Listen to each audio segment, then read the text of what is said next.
বাংলা আবাস যোজনায় নতুন ১,০০,০০০ বাড়ি বানানোর সিদ্ধান্ত নিল পশ্চিমবঙ্গ সরকার।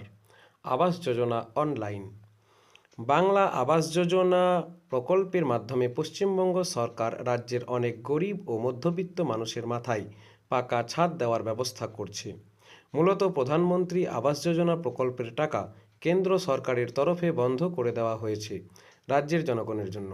এর ফলে রাজ্যের লক্ষাধিক জনগণ খুবই সমস্যার সম্মুখীন হয়েছে।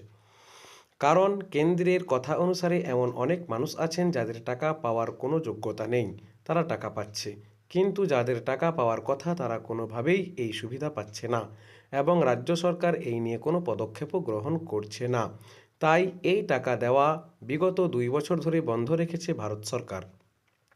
কিন্তু এবারে রাজ্য তরফে আরও ১,০০,০০০ মানুষকে প্রকল্পের মাধ্যমে টাকা দেওয়ার সিদ্ধান্ত নেওয়া হয়েছে।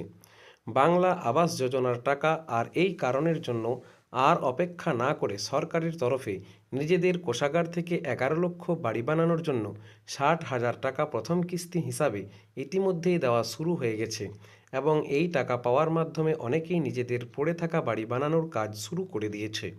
কিন্তু আবাস প্লাস স্কিমে প্রায় ২৮ লাখ নাম থাকলেও ১১,০০,০০০কে টাকা দেওয়া হয়েছে। বাংলা আবাস যোজনা নতুন লিস্ট ২০২৫। কারণ এই ১১,০০,০০০ মানুষকে কেন্দ্র সরকারের তরফে চয়ন করা হয়েছিল।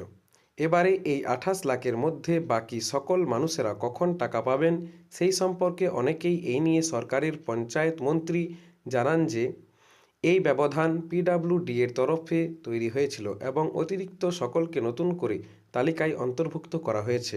কিন্তু এই টাকা দেওয়া নিয়ে অনেক কড়াকড়ি করা হচ্ছে সরকারের তরফে, কারণ কেন্দ্রের তরফে জানানো হয়েছিল যে টাকা দেওয়া নিয়ে দুর্নীতি করা হচ্ছে, আর এই কারণেই এজন্যই কেউ টাকা দেওয়া আগে কঠোর পদ্ধতি অবলম্বন করার মাধ্যমে সকল উপভোক্তাদের টাকা দেওয়া হচ্ছে। বিগত ১৭ই ডিসেম্বর ২০২৫ মুখ্যমন্ত্রী মমতা ব্যানার্জি আনুষ্ঠানিকভাবে এই টাকা দেওয়া শুরু করেন, আর এই সময় তিনি সকল জেলার জেলাশাসক, police super, SDO, BDO, OC, IC সকলকে আবাস যোজনা প্রকল্পে নজরদারি করার নির্দেশ দেওয়া হয়েছে। আর সেই সময়ই মমতা ব্যানার্জি বলেছিলেন যে যারা এখনও টাকা পায়নি তাদের চিন্তা করার কোনো দরকার নাই। ২০২৬ সালের মধ্যেই দুটো কিস্তির মাধ্যমে সকল টাকা মিটিয়ে দেওয়া হবে বলেও জানিয়েছেন তিনি। এবারে নতুন ১ লাখ বাড়ি নিয়ে নতুন আপডেট পেতে আমাদের সঙ্গে থাকুন। অনেকের মতে ২০২৬ সালের বিধানসভা ভোটের জন্য সরকারের তরফে এমন সিদ্ধান্ত নেওয়া হয়েছে বলে মনে করেছেন অনেকে।